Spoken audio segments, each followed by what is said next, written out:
Hello, everyone. Colton Moore here, coming to you from my office representing the Northwest in the Georgia State Senate. I've told you in previous Moore reports that hopefully the office would be decorated and I could show off some of my cool paintings.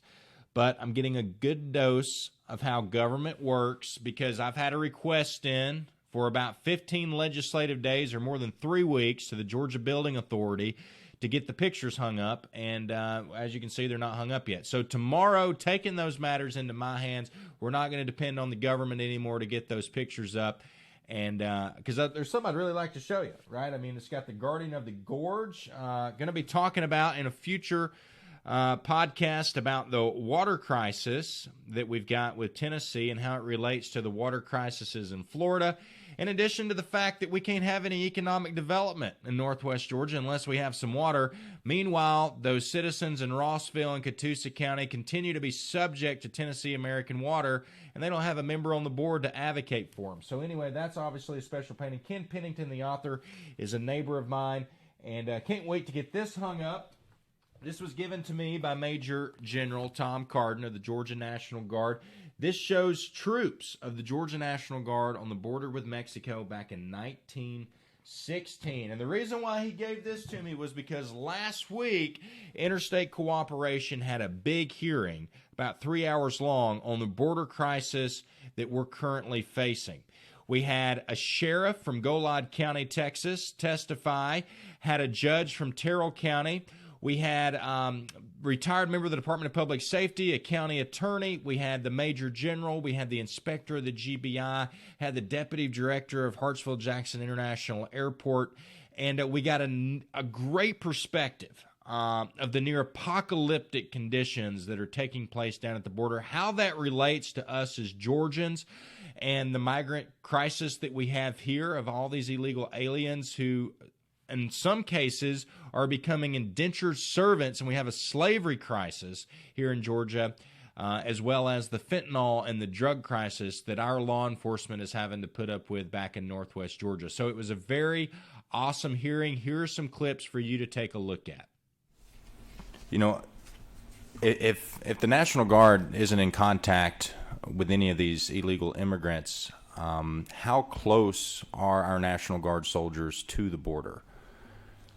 Many of the monitoring sites, they have technology, they have binoculars, they have, forward-looking infrared, systems that are mounted on vehicles to help them detect. So, it's not like they don't, get pretty close. And, they're literally, in many cases, I've been out there on a visit and watched people walk across the border and sit down at the vehicle, at the monitoring vehicle, and waited on Border Patrol to come and get them. Are our National Guard troops carrying firearms? Yes, sir.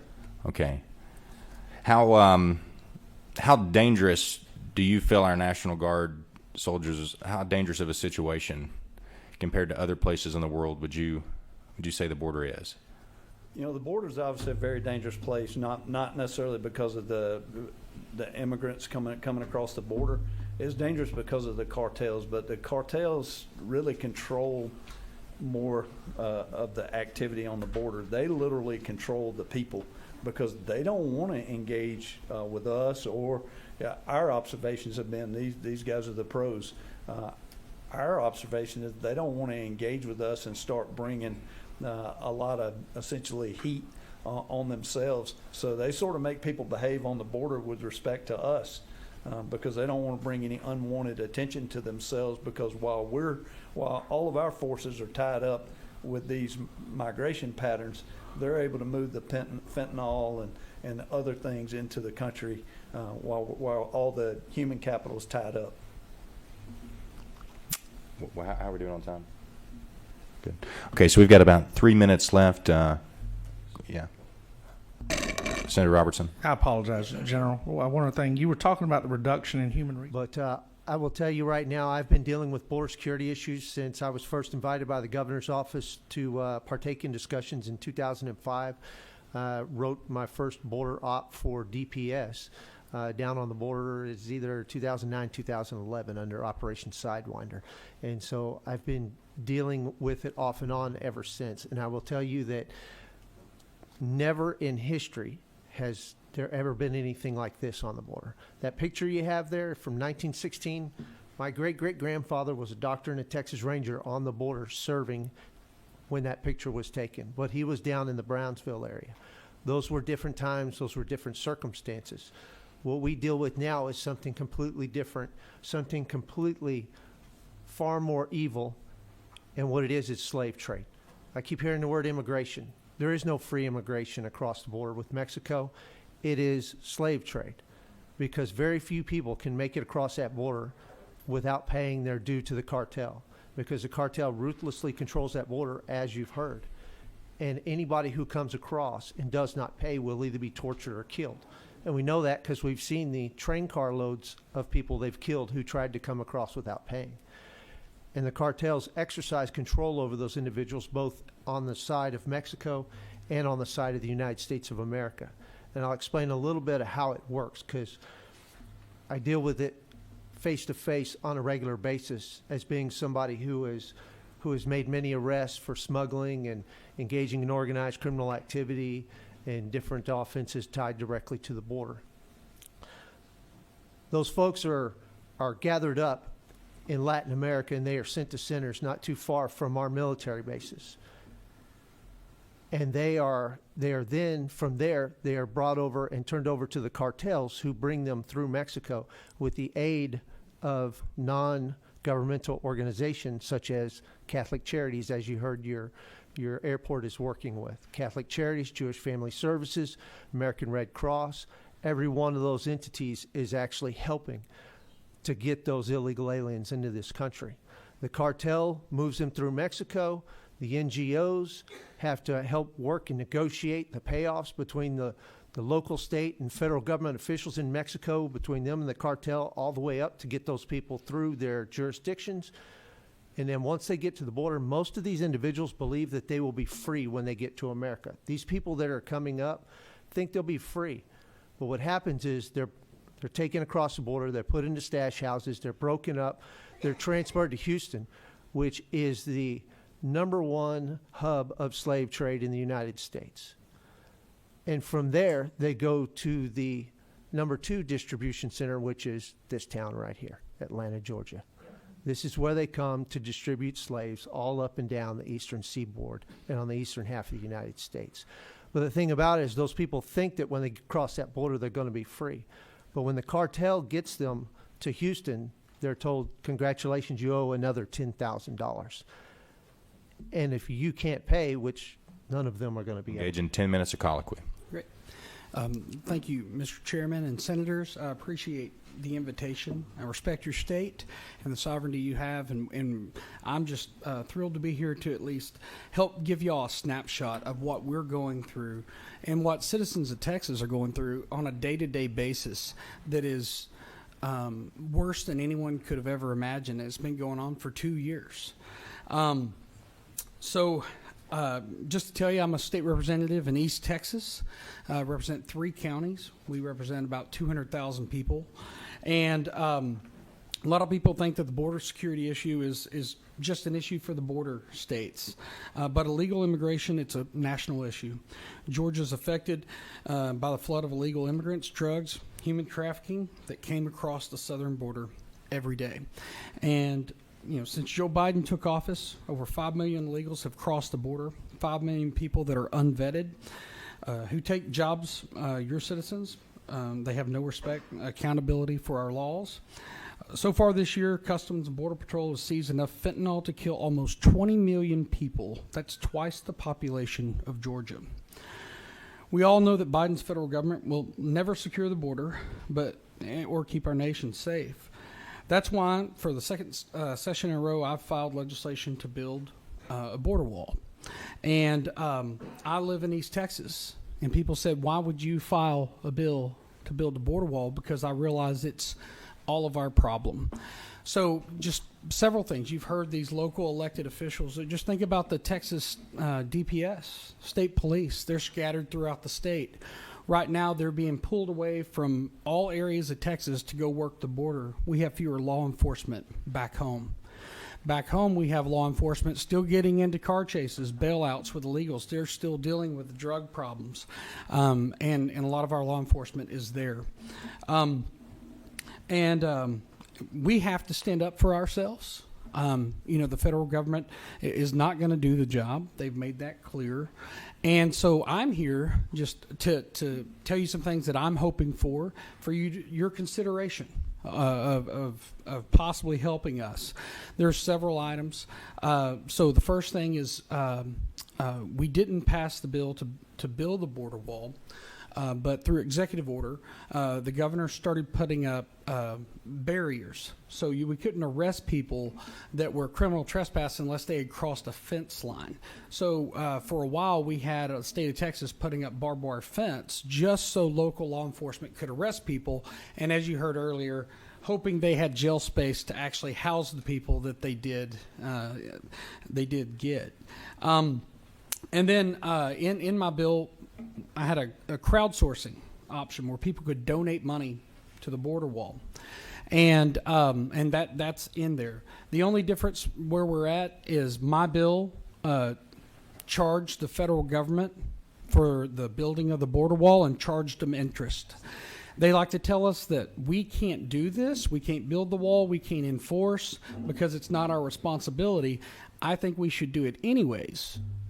And then because they say it is their job and we can't do it, we send them the invoice. And so I would ask that if you were, as the Senate, I know you can't control the governor, I know you can't control the House, but you decide what you'd be willing to do as the Senate and see if your leadership will inspire others and other states, even though you're not a border state. Donate money, any portion, to our border wall fund. Right now, it's... there's been $55 million donated. The largest donation is from someone not in Texas, in North Dakota, donated to the border wall over $50 million. There are people all over the country that understand what's happening and understand how important it is that we solve this problem. But if you would be willing to donate to help towards the border wall, it shows that y'all are in the fight with us. Send the federal government the invoice for every penny y'all help us with and charge them interest. The other thing, consider some type of interstate compact where I would hope that what you would do is, if maybe y'all could declare the border an invasion, and then with that, if the state of Texas declares the border an invasion, then your National Guard comes and helps. Because I believe, I don't know this is just speculation, that Georgia taxpayers may be upset if their National Guard's being sent to Texas just to process people, give them debit cards and cell phones, and those people are coming to Georgia anyways. I would hope that you'd be willing to help. If your valuable resources, the men and women of the Georgia National Guard are going to come help, make sure that their efforts are not in vain and that they are helping repel the invasion. Another thing I hope you would do is just identify the cartels as narco-terrorist organizations. There's probably some other items trying to, as mentioned by the sheriff, about getting at their pocketbook. But I just, like I say, I appreciate the opportunity to just share with y'all what's going on in Texas. But then also just ask you to consider how you can possibly help us. Senator Robertson. Thank you. Representative, did I hear you say that even though you live in East Texas and do not have a border, that you dropped a piece of legislation because it's good for the entire state of Texas? Yes, sir. It's the right. Yeah. Yes, sir. It's the right thing to do. When I started hearing, and I met the people that were in the panel before, I don't represent them, but I wanted to talk to them and help them because I realized what they're going through. And when I heard that there's counties that didn't have enough body bags to take care of all the dead people. And by the way, here's one of those bracelets they put on the people. I had this, someone pulled them out of a bag. There's 30 or 40, and they say they're all over the ground, all over the brush. And they treat people as commodities, and they get them across only to have them be indebted to the cartels. Now, one question I like to ask is, whatever amount they owe the cartel, how does that conversation go when you think you've paid off your bill? And then another thing that I learned from Judge Carruthers is someone dies in the brush, and this is about human compassion. It's not about political. There are families that are being stalked in their homes that are Texans. They have to be in home before dark. There are businesses that are destroyed, agriculture businesses that are having a very hard time getting along, and on and on and on. You got county budgets just being drained, resources, the crime, but then if you think about the people who are coming across. If they are a family just seeking employment, do you know what happens to the people that get caught by the cartel? It's not good. Those people are then brought in the system. They owe money. And here's the one thing, like I say, Judge Carruthers had mentioned. And so let's sadly imagine someone just dies in the brush. This is hard. What was cool about this hearing is that both Senator Josh McLaurin, who's a Democrat, and Republican Senator Randy Robertson both offered great questions to dive into the reality that's currently facing our state. And here's a cool clip from our governor, Brian Kemp, talking about securing the dang border at the World Economic Forum. Take a look. Look, if there's gridlock in Washington, D.C., one thing you can count on is the stability and a great economy, a great business environment in the state of Georgia, and we're going to keep rocking and rolling. But it is frustrating to have to deal with the fentanyl crisis because we simply cannot secure our border in this country. And I'm hopeful that something gets done, but, my advice, take it for what it's worth. While we're waiting on that, just secure the border. I mean, literally every governor in the country is dealing with the fentanyl crisis.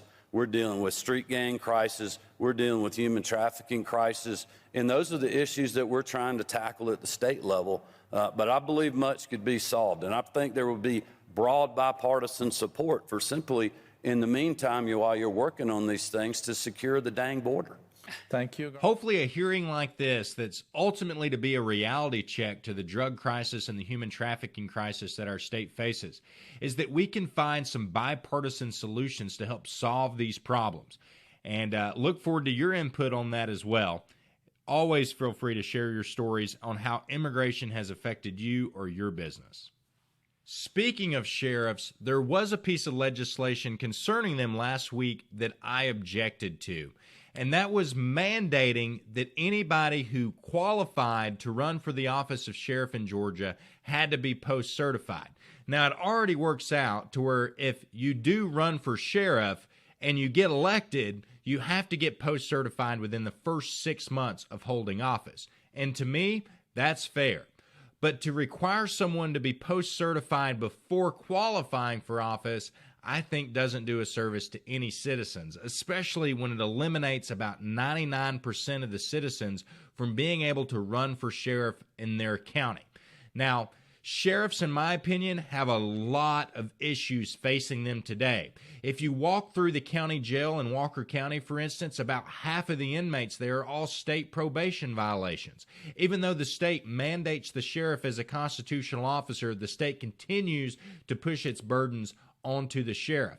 Meanwhile, sheriffs are having to worry about this extraordinary fentanyl crisis that's going on from the cartels, like we talked about in the immigration hearing. So for me, the Sheriff's Association shouldn't be focused on incumbent protection, and that's with the first priority that they had come before the Senate. I objected to that. Here's my speech on that. So what are we doing here? We're solving a problem, they say. There are people who have been elected to sheriff and they didn't pass the post-certification. I spent about 2 hours, that's man hours, had a lot of people in my staff look it up, and we couldn't find any instance that that's happened in Georgia. Now, I asked my friend, the author of this bill, and he said that that's happened 2 times in the history of Georgia. So what are we doing with this piece of legislation? I'm a bit confused because we are creating a very concentrated form of power with a constitutional officer in Georgia. And quite frankly, I'm a little disappointed in the Sheriff's Association. Because I was 2 weeks ago, took a tour of my local county jail, and half of those people incarcerated in that jail were state probation violations. Mr. President, this is a constitutional office. I thought about making some amendments, but guess what? I couldn't make any of those amendments because they would all be unconstitutional. Whatever we do for one sheriff, whether it be for Tolliver County, the smallest, or whether we do it for Fulton, the biggest, we have to do it all the way across the board. It has to be the same. So those constitutional amendments didn't have any option. Mr. President, I ask that we think about this a little bit more seriously. I heard from the author that there was cracks in the systems. I don't believe there's any cracks. I believe it's pretty solid as it is now. I also heard that there's many opportunities to take classes to get post-certified. But guess what? $3,100 is just the start of the expenses. Then it's 11 weeks. That's 5 days a week. And if you travel out of town and you go across the big Lookout Mountain in my hometown, well, that'd cost you about $5,500 in lodging. Then there's a $5,000 fee just to qualify, so I'm not sure what I'm going to tell the poor folks in Dade County who want to challenge their sheriff when they don't have $15,000 to come up with. We used to object to things like poll taxes, but now we've got a $15,000 fee in order to run for an office in the county. Mr. President, I would ask my fellow senators that they think hard about this and that they put the red light up on the board. Thank you, Mr. President, and I'd yield for any questions to my fellow members. You have no questions, Senator. All right. Thank you, Mr. President. Thank you, Senator. Senator has yielded the way. Another significant piece of legislation that passed the Senate just recently was Senate Bill 1 by Senator Greg Dolezal, myself, and many others. And Senate Bill 1, well, it's pretty darn important. It permanently prohibits governments in the state of Georgia, any government agency, from using COVID-19 vaccination status as a means of providing service or even access to facilities. Now, Senator Greg Dolezal and I are also working on another piece of legislation that is going to prohibit obscene materials in public schools. And hopefully that law gets passed as well and does the trick. But I've got another piece here on my desk. Oh, yeah, here it is. Right here. This is a Senate resolution that I hope to get passed that will give citizens the ability to decide whether their superintendent is elected or not. See, the way it works now is superintendents, as long as they can keep 3 members of the board happy, they get to keep their job. And I don't think they're very accountable in many instances across our state. Not all superintendents are bad. Some are pretty darn good. But there are some that don't take the concerns of their citizens serious enough. And ultimately, I think they ought to be elected by the people. So anyway, hopefully this will get passed. That's coming up. We've got Save Girls Sports, film tax credits, certificate of need, a puppy mill bill that's coming your way. So anyway, a lot of stuff to get through here in the legislative week. And if I can ever be of help to you, feel free to reach out to me.